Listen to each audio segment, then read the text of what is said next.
तो कॉलगेटिव प्रॉपर्टी हम लोग कल स्टार्ट कर चुके थे, राइट बेटे। कॉलगेटिव प्रॉपर्टी में हम लोग क्या देखे थे कि सॉलिड के नेचर पर डिपेंड नहीं करता है। सॉलिड हो या लिक्विड हो या गैस हो, उससे कोई हम लोग को मतलब नहीं है कॉलगेटिव प्रॉपर्टी में।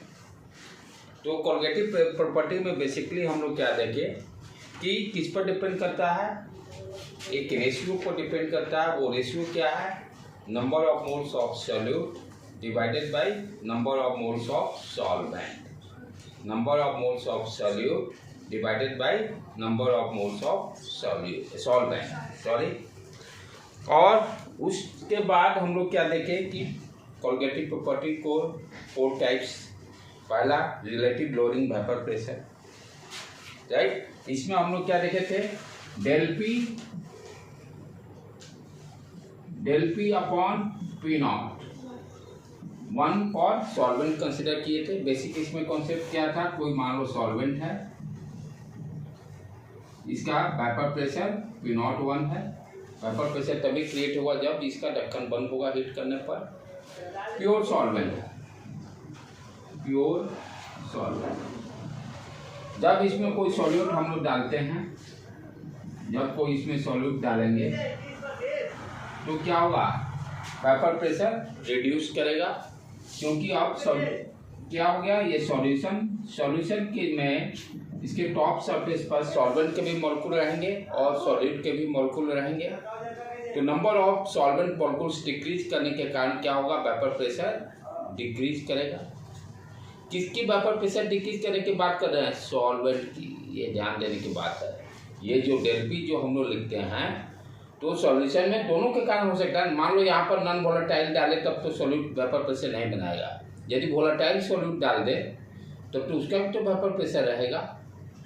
तो हम वेपर प्रेशर किसका, लोअरिंग वेपर प्रेशर किसका देख रहे हैं, सॉल्वेंट का देख रहे हैं, not solute, not solute. Non volatile solute रहेगा तो नो प्रॉब्लम, लेकिन वोलेटाइल सॉल्यूट रहेगा तो उसका भी तो वेपर प्रेशर होगा। तो उसकी वेपर प्रेशर का डिप्रेशन की बात, क्योंकि इनिशियली किसका है, प्योर सॉल्वेंट का ना। ये कितना डिक्रीज कर रहा है, प्योर सॉल्वेंट कितना डिक्रीज कर रहा है उसकी बातें कर रहा है ना। तो सॉल्यूट का डिस्कशन तो है ही नहीं। तो हम लोग क्या लिखे थे, del P upon P not 1। मान लेते हैं यहाँ पर वेपर प्रेशर डिक्रीज करके P1 हो गया, P1।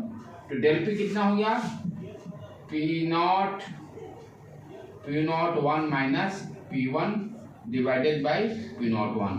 Relative lowering vapour pressure, ऊपर न्यूमरेटर टर्म क्या हो गया, लोअरिंग वेपर प्रेशर। उसके पहले रिलेटिव वर्ड यूज हुआ, रिलेटिव मतलब किसके रेस्पेक्ट में, तो पी नॉट के रेस्पेक्ट में। That will be equal to, हम लोग क्या देखते हैं, मोल फ्रैक्शन ऑफ सॉल्यूट। 1 2 को हम लोग टेंशन ही नहीं लिए, क्या इसको समझेंगे, मोल फ्रैक्शन ऑफ सॉल्यूट। क्योंकि 1 2 लिखने से आप हो सकता है, आप कौन 1 है कौन 2 है कंफ्यूजन हो सकता है। इससे बेस्ट क्या है, मोल फ्रैक्शन ऑफ सॉल्यूट। तो relative lowering vapour pressure basically इसी को लास्ट में, जब वेरी डाइल्यूट सॉल्यूशन था, हम लोग क्या देखे थे, यदि सॉल्यूशन डाइल्यूट है तो number of moles of solute divided by number of moles of solvent. यदि सॉल्यूशन डाइल्यूट है तो number of moles of solute divided by number of moles of solvent, जो कि कॉलगेटिव प्रॉपर्टी यही कर रहा है। कॉलगेटिव प्रॉपर्टी क्या करता है, एक रेशियो पे डिपेंड करता है। वो रेशियो किस तरह का होना चाहिए, number of moles of solute divided by number of moles of solvent. अब सेकेंड हम लोग कॉलगेटिव प्रॉपर्टी स्टडी करेंगे आज, elevation of boiling point. Elevation of boiling point, elevation of boiling point.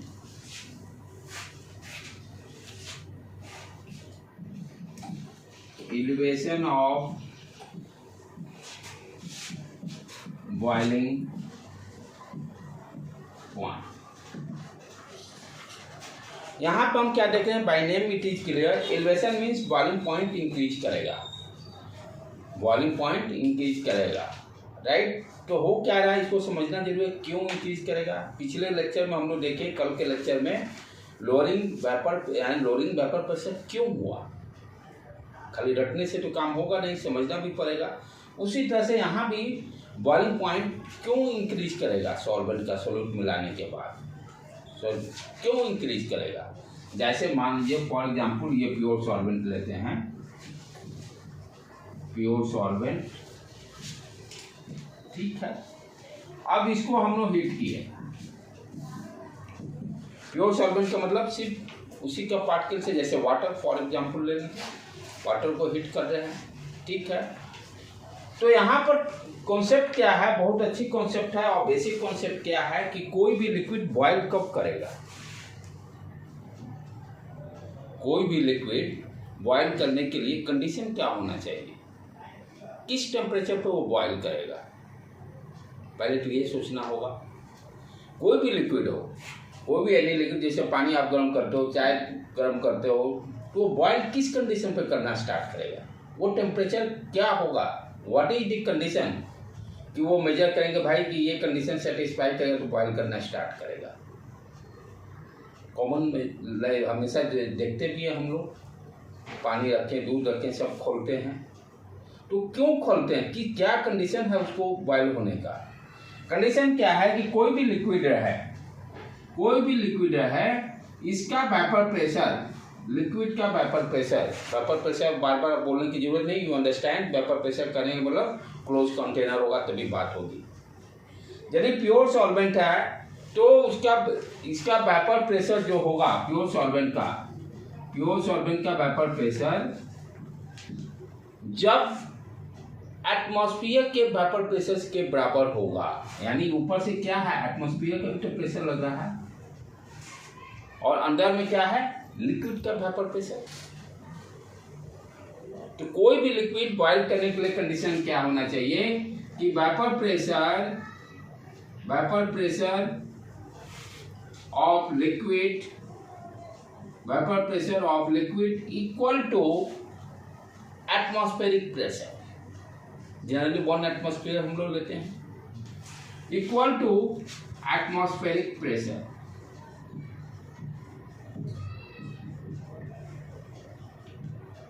जब ये कंडीशन सेटिस्फाई होगा उस समय टेम्परेचर मेजर कर लेंगे, दैट टेम्परेचर, उस टेम्परेचर पर बॉयल करने लगेगा।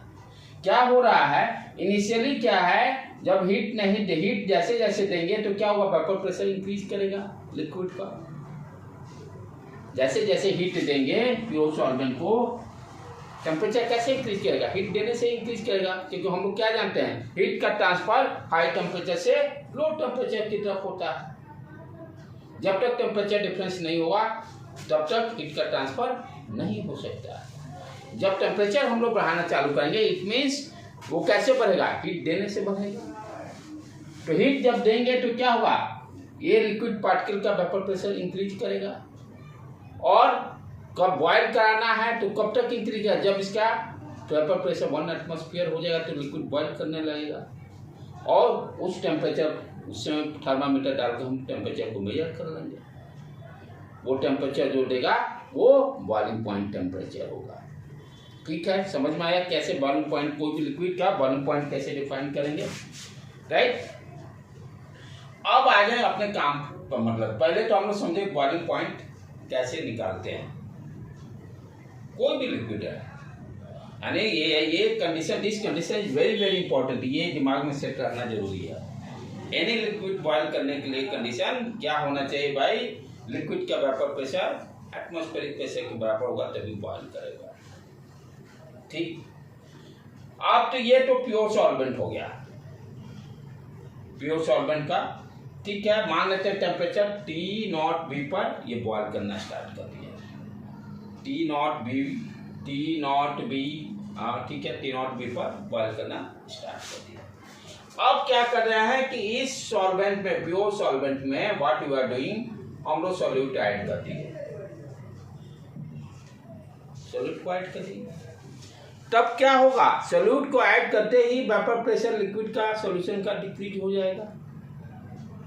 क्यों, क्योंकि टॉप लेवल पर सॉल्यूट के भी पार्टिकल्स आ जाएंगे, टॉप लेवल पर सॉल्यूट के भी पार्टिकल्स आ जाएंगे, जिसके कारण क्या होगा, वेपर प्रेशर लिक्विड का डिक्रीज कर जाएगा, सॉल्वेंट का डिक्रीज हो जाएगा, क्योंकि इनिशियली यहाँ पे क्या था, number of particles of the solvent ज्यादा थे compare to this one, solute को ऐड करने के बाद। तो यहाँ पर हम क्या देखे, vapour pressure of liquid decrease होने लगा आफ्टर एडिशन ऑफ सॉल्यूट।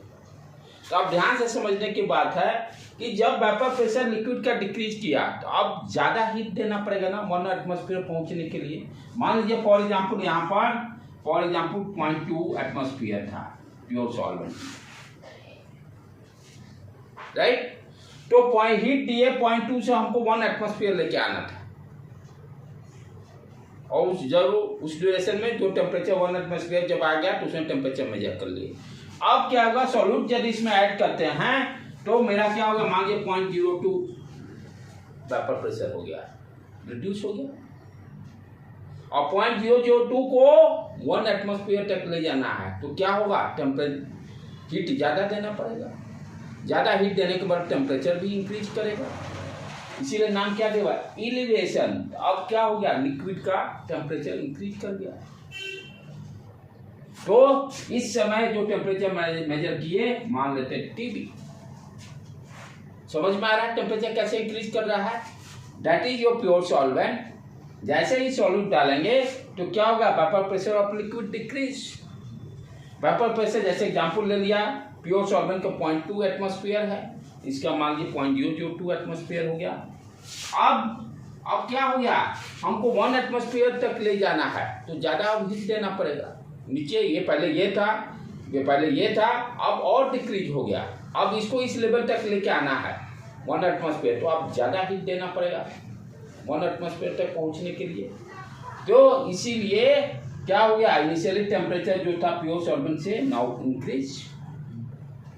ये फंडा क्लियर हो गया, पहले इसको लिख लो तब आगे बढ़ते हैं, क्योंकि समझना बहुत जरूरी है कि टेम्परेचर कैसे इंक्रीज। पहले तो बॉइलिंग पॉइंट वाला भी कंडीशन, ये भी इंपॉर्टेंट है।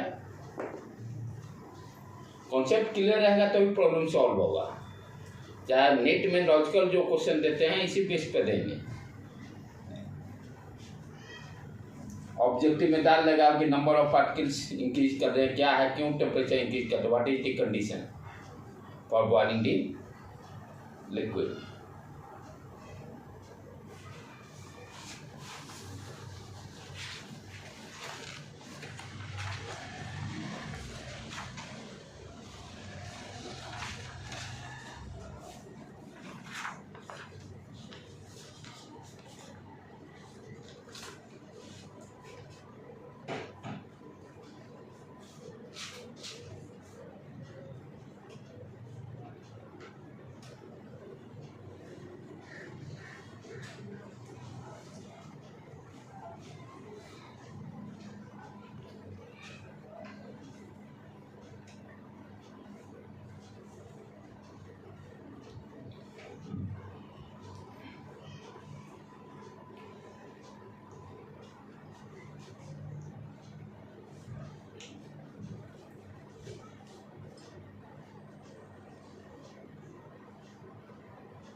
हो गया बेटे,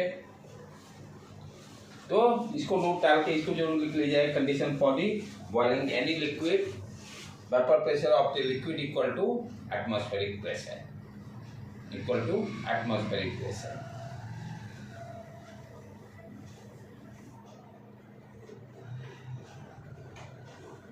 ठीक है, इसको मैं मिटाऊं।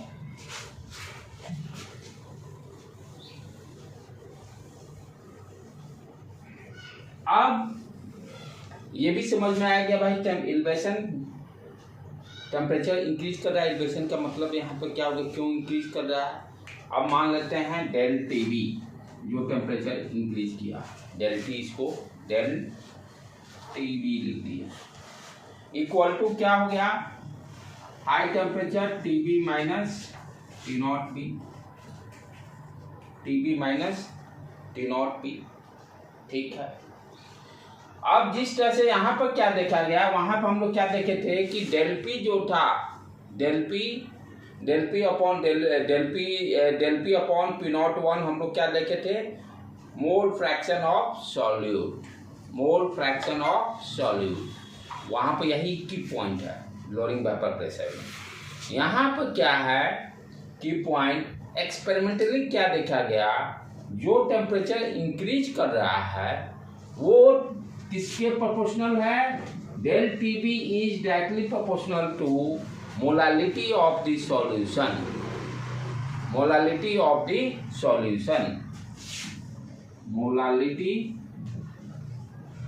ऑफ द सॉल्यूशन n, जिसको कि हम लोग स्मॉल n से इंडिकेट करते हैं। वर्ड में याद रखने का कि जो एलिवेशन ऑफ टेम्परेचर जो हो गया boiling, elevation of boiling point that is directly proportional to molality of the solution. Molality हम लोग कैसे डिफाइन किए थे, 1 kg में कितने number of moles of solute है, फार्मूला कभी नहीं आया, फार्मूला तो इसी से निकल जाएगा। 1 किलोग्राम सॉल्वेंट में, 1 किलोग्राम सॉल्वेंट में कितने number of moles of solute हैं, यही मोलालिटी है। m equal to number of moles of solute, number of moles of solute divided by mass of the solvent, mass of solvent in KG में लेंगे, ग्राम में दिया रहेगा तो ग्राम में ही जनरली दिया रहता है, तो 1000 से इसको डिवाइड कर देते हैं, 1000 से डिवाइड कर देते हैं। तो पहले जैसे डेल टी बी निकालना हो तो पहले मोलालिटी निकाल लेंगे हम लोग। अब प्रोपोर्शनैलिटी को हटा दें हम लोग, we can write del T B equal to K B into M. This is important formula for elevation of boiling point. Del T B equal to K B into M, where Kb is the constant, boiling constant। Kb को हम लोग क्या बोलेंगे, boiling point elevation constant भी बोल सकते हैं, boiling point elevation constant. तो del T B equal to अपना गया के बी इंटू मोलालिटी। बुक में फिर मोलालिटी का फॉर्मूला रख के अपना इसको निकालता है, उतना हमको रखने की जरूरत है, मोलालिटी सिंपली रखेंगे, मोलालिटी हम लोग जानते हैं, उसको निकाल के वहाँ वैल्यू डाल देंगे। फॉर्मूला को फालतू का लेडी बनाने की कोई ज़रूरत नहीं है। एनसीईआरटी में दिया हुआ बाई 100 तो मोलालिटी हम निकालें, हम जानते हैं, ये थोड़े नहीं मालूम है मोलालिटी कैसे निकलता है। मोलालिटी हम लोग को मालूम ही है कैसे निकलता है।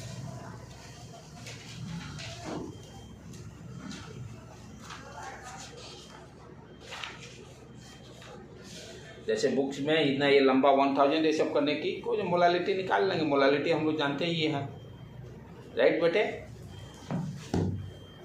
अब इसी चीज़ को यहाँ निकाल कर वहाँ रख देंगे, काम खत्म। अच्छा, तो ये तो फॉर्मूला निकल गया भाई एलिवेशन इन बॉइलिंग पॉइंट, इसको मिटा देता हूँ।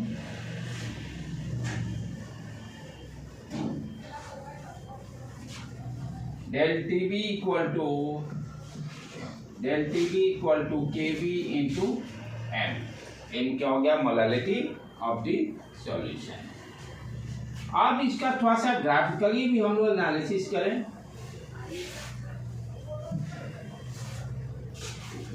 ग्राफिकली भी हम लोग एनालिसिस करें vapour pressure versus temperature. Vapour pressure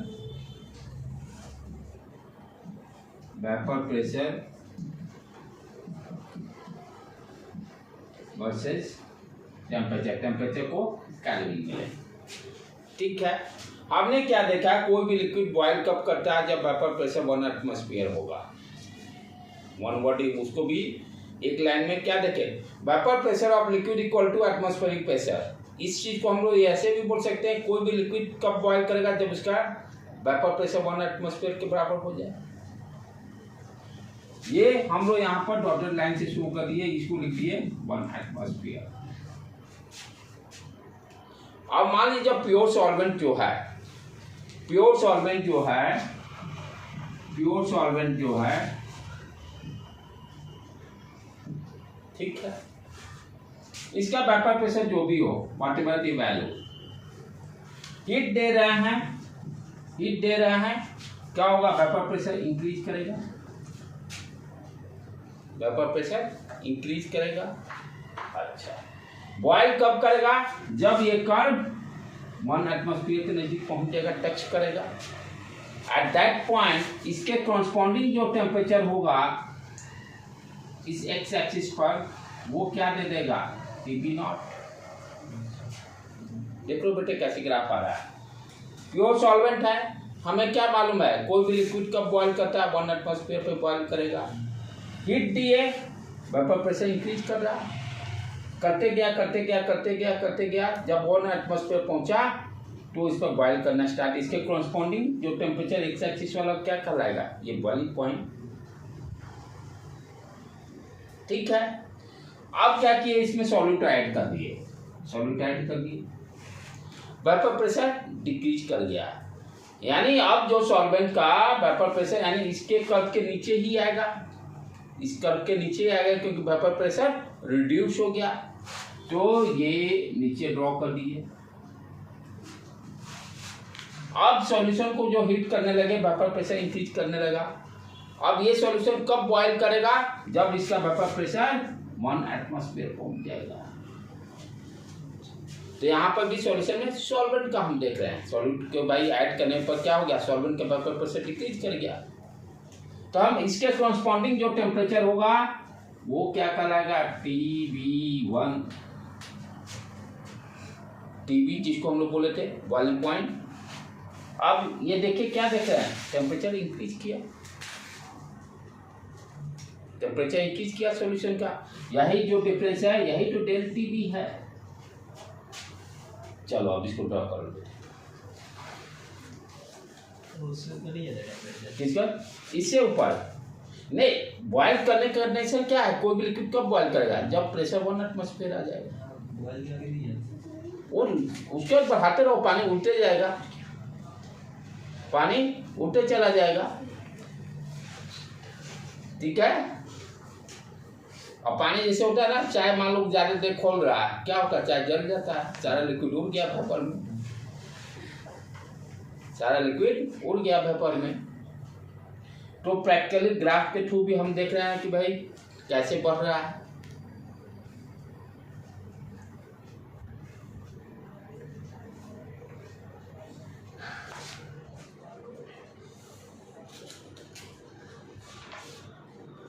देखो यहाँ भी दिया हुआ है, NCERT में भी ये ग्राफ।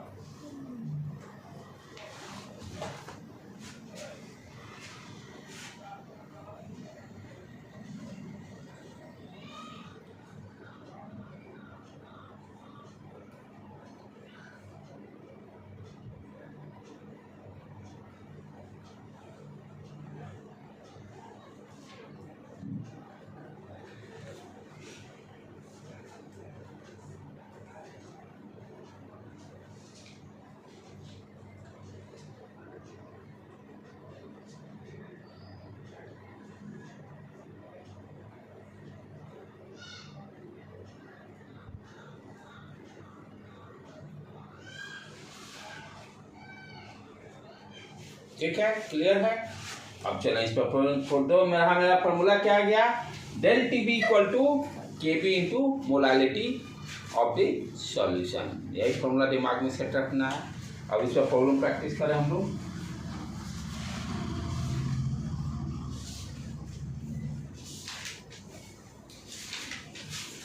NCERT का इसका सारे क्वेश्चन लगा जाने हैं। The boiling point, write down,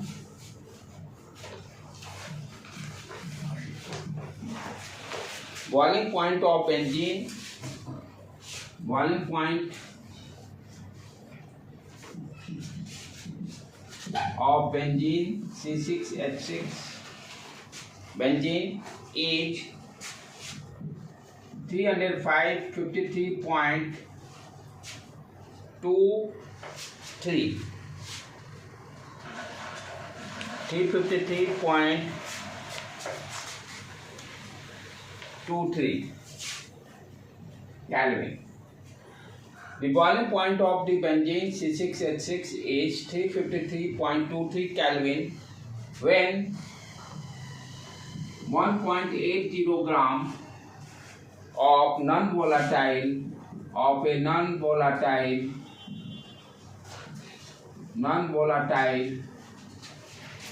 solute was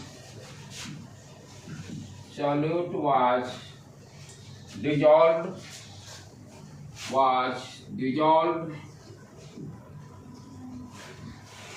1.80 gram of non-volatile solute was dissolved in 90 gram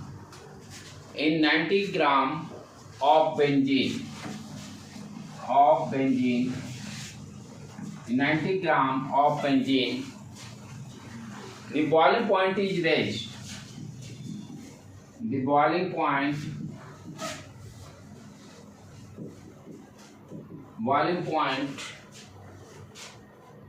is raised to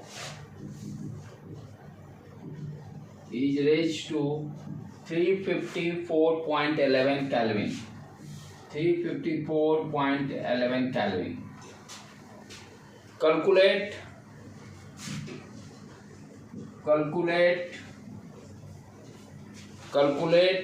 the molar mass. Calculate the molar mass of solute Kb दिया हुआ Kb for benzene is 2.53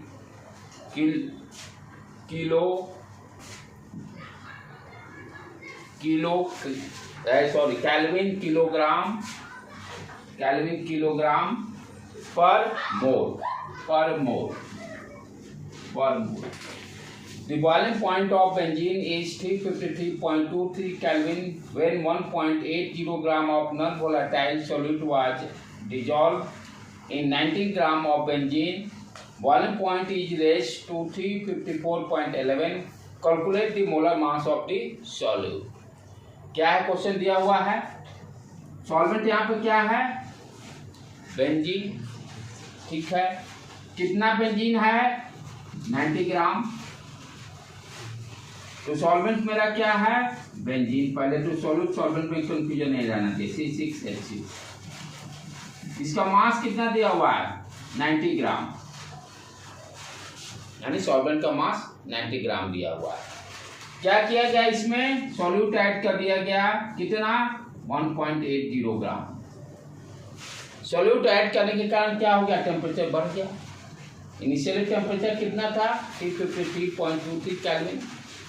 जैसे ही solute add किए 1.80 ग्राम, तो क्या हो गया, temperature increase कर गया 354.11 केल्विन. तो इससे डेल टी बी मुझे मालूम चल गया, डेल टी बी निकल गया. Del T B equal to K B into molality. K B का भी वैल्यू दिया हुआ है, मोलालिटी निकल जाएगा पहले. चलो इतना करो तो पहले लिख लिए क्वेश्चन बेटे. तो यहाँ पर क्या हो गया, del T B equal to K B into molality. और डेल टी बी कितना हो गया, 354.11 minus 353.23. That will be equal to Kb into m. और डेल टी बी का वैल्यू आ जाएगा, करो फटाफट निकाल के बताओ कितना आ गया, 0.88. इसका वैल्यू आ गया 0.88. Kb का वैल्यू रख दो 2.53 इंटू m. m का वैल्यू आ गया 0.88 डिवाइडेड बाई 2.53.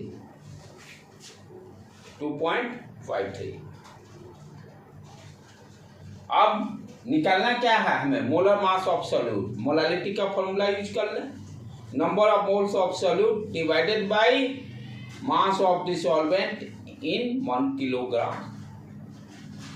किलोग्राम. ऊपर वाला मैं मिटा देता हूँ बेटे. तो मोलालिटी का फॉर्मूला अपना, नंबर ऑफ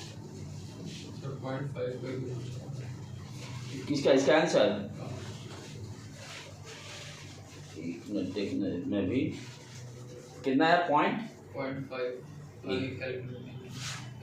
एक मिनट कैलकुलेटर। अच्छा, जो वैल्यू वाला एक बार कैलकुलेटर से कर लेना। Number of moles of solute divided bye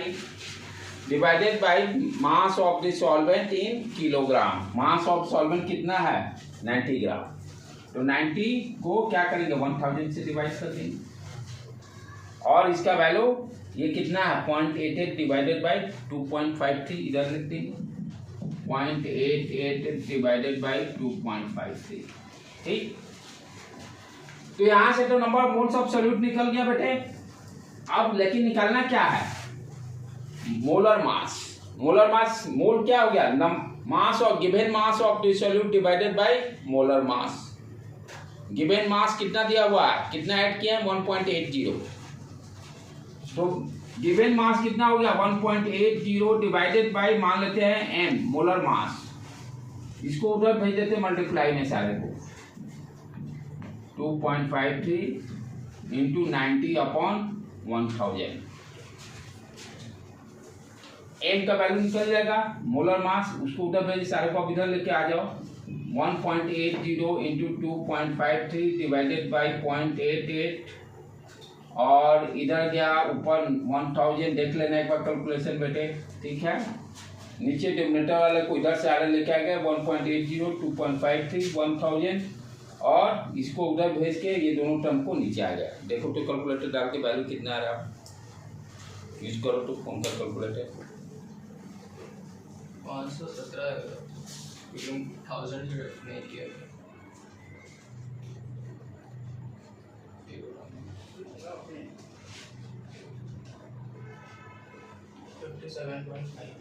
57.5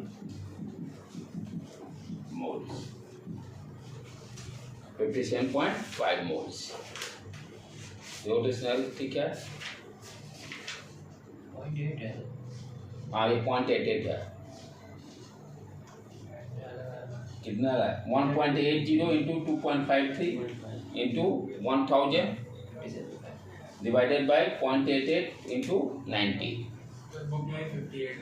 दिया ना। अच्छा, ये पहला वाला एग्जाम्पल। हाँ, ये दूसरा वाला है ना। अच्छा, हम लोग दूसरा वाला किए। ठीक, फर्स्ट वाला कर लो कि काम ही कंप्लीट। इसके बाद इसमें हाँ दोनों कंप्लीट हो जाएगा अपना। फर्स्ट वाला क्या दिया हुआ बेटे? एनसीईआरटी में दिया हुआ है। इसको मिटा दूं, ये हो गया done.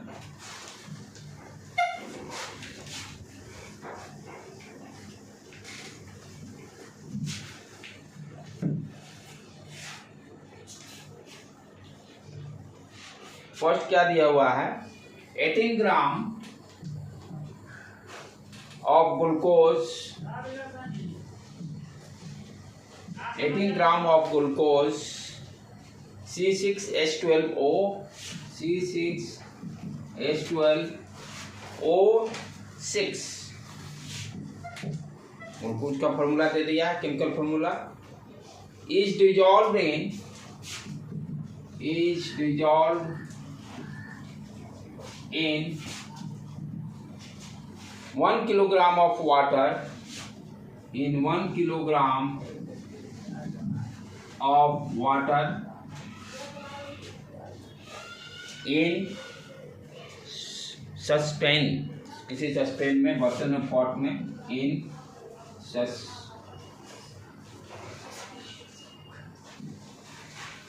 सस्पेन at what temperature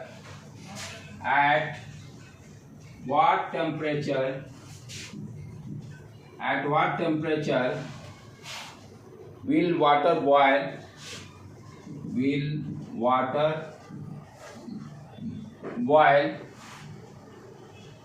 at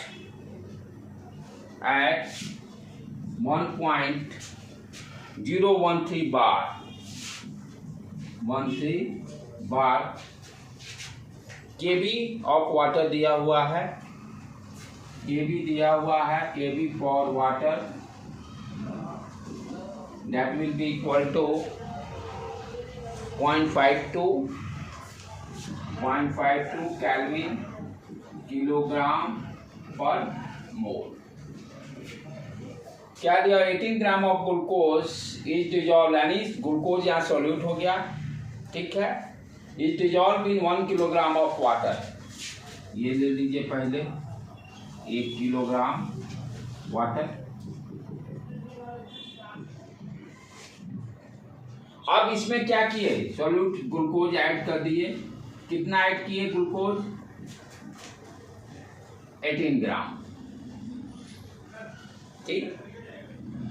at what temperature will water, अब वाटर कितने टेम्परेचर पे बॉइल करेगा, यानी एटमॉस्फेयर। ये क्या है? अप्रोक्सीमेट बार भी 1 एटमॉस्फेयर के बराबर अप्रोक्सीमेटली होता है, यानी 1 एटमॉस्फेयर के पास कितना इसका बॉइलिंग टेम्परेचर होगा सॉल्यूट को ऐड करने के बाद। Question clear? प्योर, पहले क्या दिया? प्योर वाटर 1 किलोग्राम लिए हैं, उसमें 18 ग्राम आपको सॉल्यूट ऐड कर दिए। अब कितना टेम्परेचर होगा इस सॉल्वेंट को बॉयल करने के लिए, यानी वाटर कितने टेम्परेचर पर बॉयल करेगा after addition of water, addition of glucose. Formula अपना क्या है?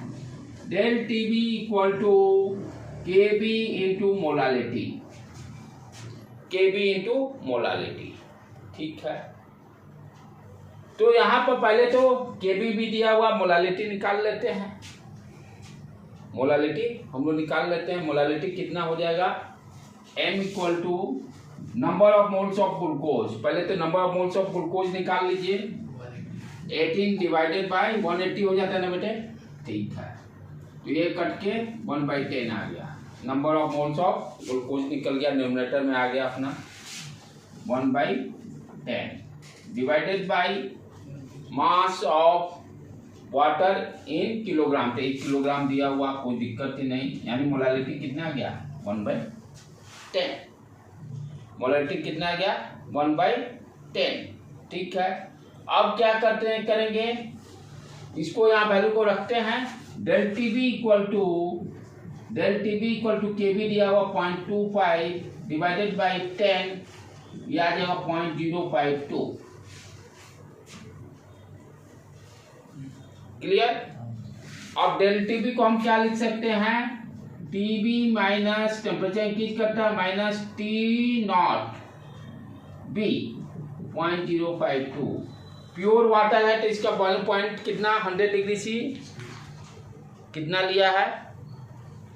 Del TB equal to 0.05 degree. हाँ, कैल्विन में कंसीडर करेंगे। हाँ, ये कैल्विन आया है ना, यूनिट कैल्विन, ध्यान देना। यूनिट क्या है? कैल्विन। तो बॉइलिंग पॉइंट कितना हो जाएगा? 373। 100 ऐड कर देंगे, 100 डिग्री सी होता है ना, तो टी नॉट भी कितना हो जाएगा? टी नॉट भी 273 डिग्री प्लस 100, 373। यहाँ पर टी नॉट भी रख देंगे, 373 इधर जाएगा, ऐड हो जाएगा उसमें 0.052। तो कितने टेम्परेचर पर अब बॉयल करेगा वो मालूम चल जाएगा। चलो बेटे इसको कंप्लीट कर लो।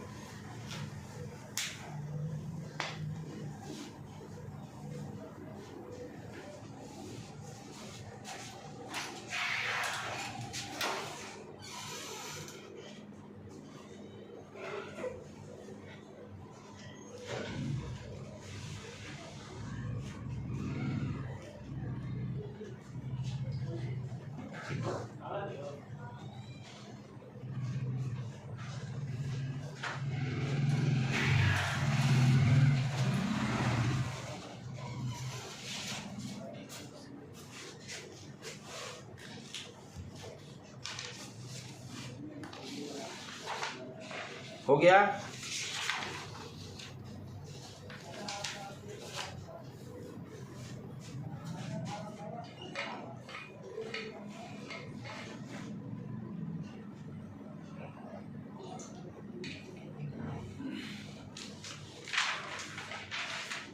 कहाँ कैलकुलेशन फंस रहा है? Okay done. चले आगे बढ़े। तो elevation of boiling point clear हो गया कॉन्सेप्ट। अब इसके just opposite depression in freezing point है। फॉर्मूला सारा यही आएगा, लेकिन पहले फ्रीजिंग के लिए कॉन्सेप्ट अंडरस्टैंड करना पड़ेगा। कब कोई भी लिक्विड फ्रीज कब करता है?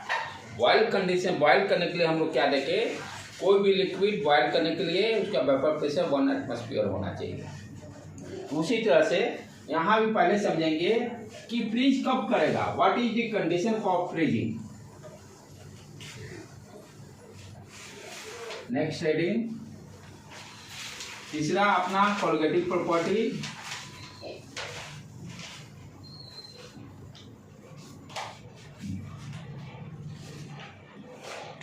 Depression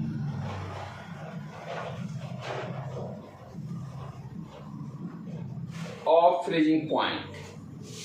depression of freezing point, नाम से ही क्लियर आ गया कि भाई फ्रीजिंग पॉइंट डिक्रीज करेगा। क्यों करेगा, इस चीज को अंडरस्टैंड करना जरूरी है। डिप्रेशन ऑफ फ्रीजिंग पॉइंट हो गया अपना थर्ड कोलिगेटिव प्रॉपर्टी। अब पहले समझे कोई भी लिक्विड फ्रीज कब करेगा, वाटर ही ले लें, ठीक है, वाटर ले लिए।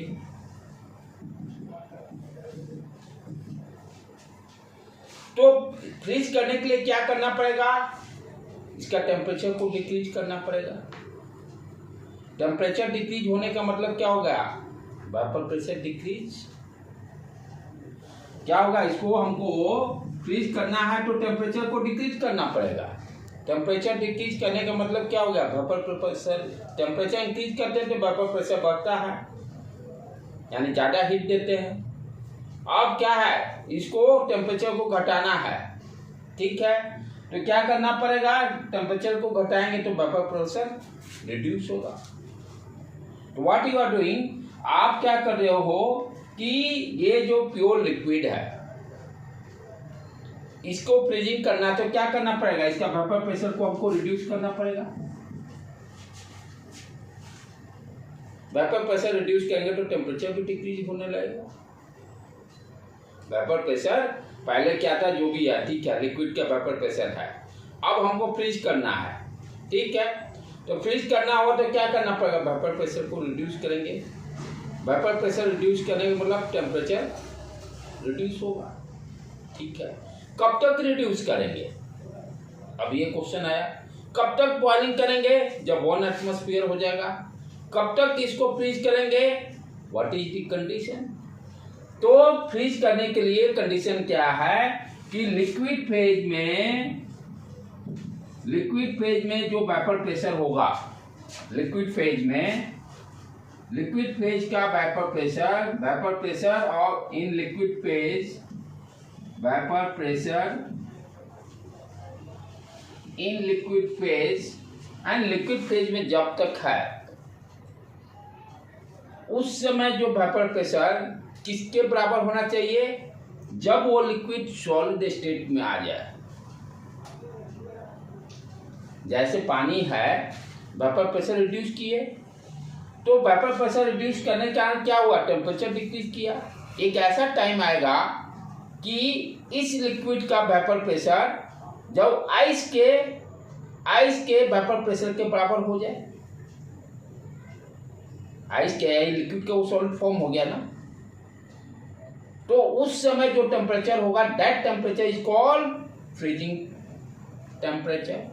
फिर से समझा रहा हूं, वाटर है, ठीक है, इसको फ्रीज करना है, तो फ्रीज में आप जनरली क्या करते हो, वाटर को फ्रीज में डालते हो, तो अंदर फिनोमेना क्या हो रहा है कि वेपर प्रेशर फ्रीज रिड्यूस कर रहा है।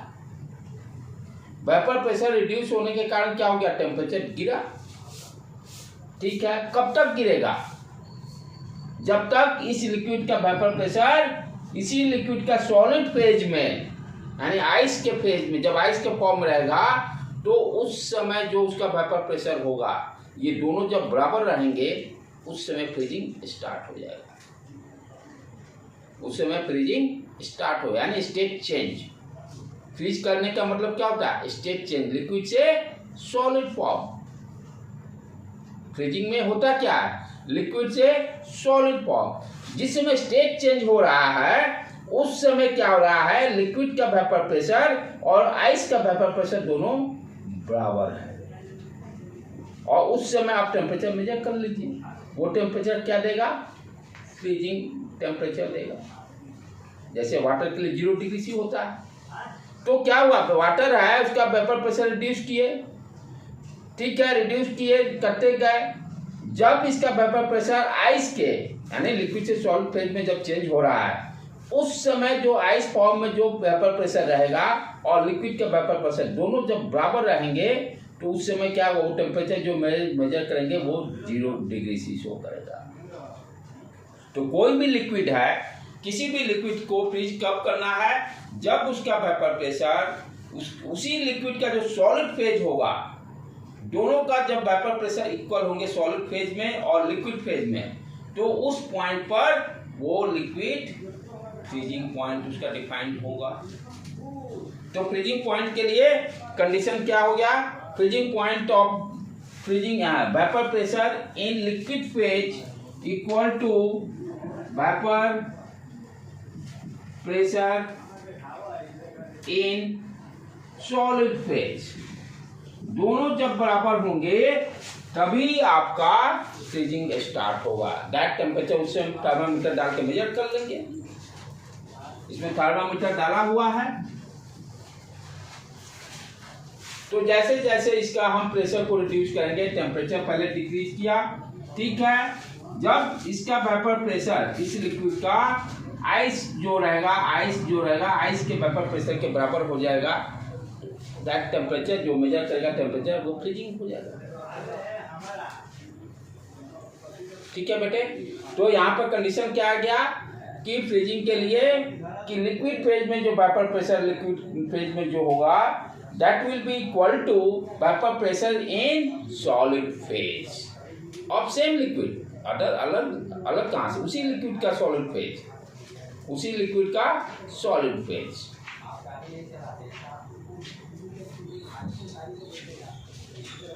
उसी लिक्विड का सॉलिड फेज, ठीक है। ये तो हो गया भाई, समझे पहले फ्रीजिंग पॉइंट होता क्या है। अब चलें, अब क्या कर रहा है कि यदि इसमें सॉल्यूट ऐड कर देते हैं तो फ्रीजिंग पॉइंट रिड्यूस हो जाएगा। इस चीज को भी अंडरस्टैंड करना होगा, इस चीज को भी अंडरस्टैंड करना होगा। जैसे एग्जांपल मैं देता हूँ, प्योर वाटर है। प्योर वाटर आप देखिएगा 0 डिग्री से पर फ्रीज कर जाता है।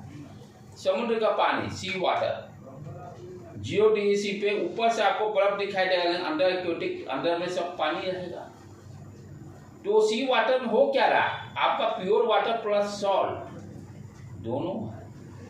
सॉल्यूट क्या हो गया? वहां पर सॉल्ट ऐड हो गया, यानी 0 डिग्री से भी नीचे उसका फ्रीजिंग पॉइंट चला गया सी वाटर का, तभी तो अंदर में पानी है। सारा पानी फ्रीज नहीं हुआ। क्यों नहीं हुआ? क्योंकि वहां पर सॉल्यूट ऐड हुआ। सॉल्यूट है, सॉल्ट है। तो इट मीन सॉल्यूट को ऐड करने पे क्या हो रहा? फ्रीजिंग पॉइंट रिड्यूस हो रहा। इस एग्जांपल से यही क्लियर होता है। प्योर वाटर है 0 डिग्री पे फ्रीज कर जाएगा, सी वाटर नहीं करता। What is the reason? Reason यही है कि सी वाटर में आपका प्योर वाटर प्लस सॉल्ट दोनों का मिक्सचर है। तो सॉल्यूट ऐड होने के कारण क्या हो रहा है? यदि 0 डिग्री पर फ्रीज नहीं हुआ, इट मीन्स उसका फ्रीजिंग पॉइंट 0 डिग्री से नीचे चला गया, उसका नीचे चला गया, जिसके कारण कि समुद्र का पानी पूरा बर्फ नहीं बनता है, एक्वेटिक एनिमल सारे जिंदा। अब इस चीज को अंडरस्टैंड करते हैं। तो फ्रीजिंग पॉइंट नीचे जाने का मतलब क्या हो गया? What you understand? Freezing point नीचे होने का मतलब क्या आप समझ रहे हो?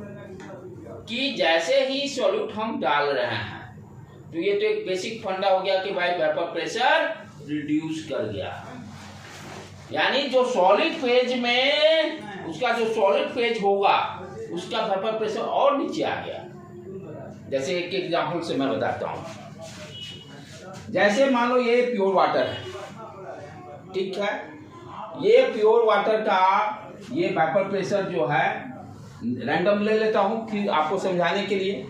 मान लीजिए कि इसका 2 एटमॉस्फेयर है, कम ही होगा ये -0.0010⁻³ लाइक दैट इस तरह से वैल्यू होता है, क्या कि 1 एटमॉस्फेयर तो बॉयलर कर रहा है, तो value not 2 atmosphere 0.00 × 10⁻² like that value रहेंगे। लेकिन हम लोग अपना इंटीजर फॉर्म लेते हैं कि सो दैट आसानी से अंडरस्टैंड करें। जो प्योर वाटर है, मान लीजिए प्योर वाटर का 2 एटमॉस्फेयर सॉलिड फेज में वेपर प्रेशर है, तो इनिशियली क्या है, प्योर वाटर का मान लीजिए 10 एटमॉस्फेयर प्रेशर है, वेपर प्रेशर। तो ये कब फ्रीज करेगा, जब इसका वेपर प्रेशर 2 एटमॉस्फेयर के बराबर होगा। अंडरस्टूड। ये कब फ्रीज करेगा, जब ये 10 एटमॉस्फेयर के वैल्यू घटते घटते घटते घटते ये 2 एटमॉस्फेयर के बराबर हो जाएगा, तभी ये लिक्विड आपको फ्रीज करना स्टार्ट करेगा और वहां पर टेम्परेचर मेजर कर लेंगे। ठीक, अच्छा, अब क्या कर रहे हैं, इसमें हम सॉल्यूट ऐड कर दीजिए, मान लीजिए सॉल्ट ऐड कर दीजिए। सॉल्ट को ऐड करने के कारण क्या हो गया कि इसका वेपर प्रेशर अब मान लीजिए डिक्रीज करके 0.002 आ गया एटमॉस्फेयर। सॉल्यूट ऐड करने के कारण क्या हो गया, वेपर प्रेशर रिड्यूस हो गया सॉलिड फेज में, यानी सॉल्ट का सॉलिड फेज, जो खारा पानी समुद्र का है उसका सॉलिड फेज में, क्योंकि हम क्या कॉन्सेप्ट जानते हैं, कोई भी सॉल्यूट ऐड करने से वेपर प्रेशर डिक्रीज करता है। तो समुद्र का पानी का वेपर प्रेशर कितना हो गया, 0.002 एटमॉस्फेयर। तो अब क्या करना, अब क्या है, इनिशियली मान लीजिए कि आपका अब समुद्र वाला पानी का एटमॉस्फेयर 8 एटमॉस्फेयर है। अब इसको डिक्रीज करके कहां तक ले जाना होगा, 0.002 एटमॉस्फेयर तक और नीचे ले जाना होगा। प्योर वाटर था तो 2 एटमॉस्फेयर तक ही ले जाना था, अब क्या है, कहां तक ले जाना है, यानी 2 एटमॉस्फेयर से भी नीचे, यानी फ्रीजिंग पॉइंट जो वाटर का 0 डिग्री सी है और नीचे जाएगा तो और टेम्परेचर नीचे डाउन 0 डिग्री से भी नीचे चला गया, क्योंकि वेपर प्रेशर ज्यादा डिक्रीज करना पड़ रहा है। तो इसका फ्रीजिंग पॉइंट इसके 0 डिग्री से भी नीचे चला जाएगा। अंडरस्टूड, क्लियर, समझ में आ रहा है क्यों ऐसे फ्रीजिंग पॉइंट डिक्रीज हो रहा है। जब कोई भी सॉल्वेंट में सॉल्यूट ऐड करेंगे तो वेपर प्रेशर किसका डिक्रीज करेगा, उस लिक्विड का जो सॉल्यूट ऐड किए, जो सॉल्यूशन बना है, तो सॉल्यूशन जब बना तो उस सॉल्वेंट का वेपर प्रेशर डिक्रीज करा इन सॉलिड फेज।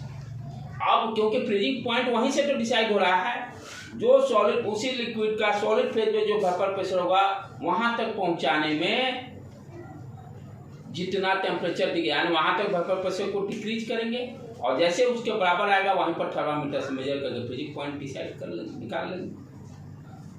तो यहाँ पर हम क्या देख रहे हैं कि फ्रीजिंग पॉइंट में सॉल्यूट ऐड करने के कारण आपका फ्रीजिंग पॉइंट डिक्रीज कर रहा है। ये तो कॉन्सेप्ट क्लियर हो गया क्यों डिक्रीज हो रहा है। एग्जाम्पल भी दे दिए, प्योर वाटर और सी वाटर, ठीक है। अब फॉर्मूला क्या हो गया, फॉर्मूला कुछ नहीं जो प्रीवियस वाला है। अब क्या हो गया, यहाँ पर डेल टी एफ, जब प्योर सॉल्वेंट है तो फ्रीजिंग पॉइंट ज्यादा होगा, तो इसको ले लेते हैं टेम्परेचर को T0, ये T0 यहाँ लिख के नीचे F लिख देते हैं, T0 F for freezing point. जब प्योर वाटर है तो उसका फ्रीजिंग पॉइंट T0, ठीक है। जब सॉल्यूट ऐड कर दिए तो फ्रीजिंग पॉइंट मान लेते हैं TF1 दे देते हैं। दोनों का डिफरेंस क्या दे देगा, डेल TF। फिर एक्सपेरिमेंटली यहाँ भी del TF is directly proportional to molality, वही सेम इल्वेशन वाला ही। कांस्टेंट यहाँ चेंज हो जाएगा, KF लिख देंगे, del TF equal to KF into M, यही फॉर्मूला इसका आ गया। एलिवेशन इन बॉइलिंग पॉइंट और डिप्रेशन इन फ्रीजिंग पॉइंट में सिर्फ क्या है, केफ का, वहां तक के भी, यहाँ के केफ को हम लोग क्या क्या बोलते हैं, केफ इज कॉल्ड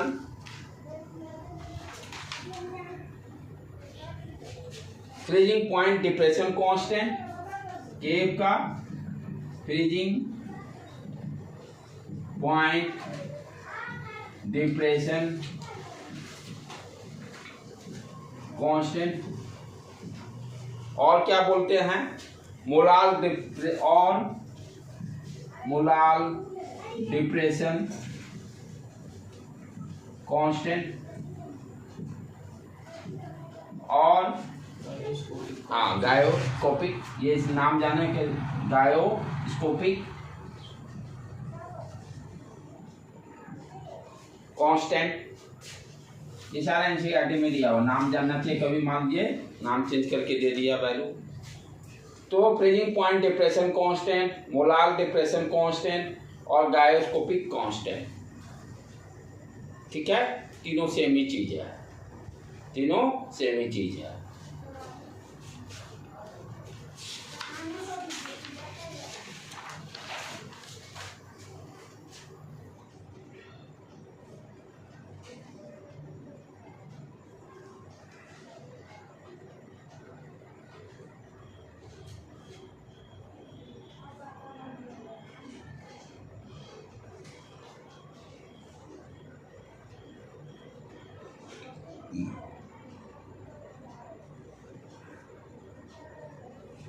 आज यही रहने देते हैं,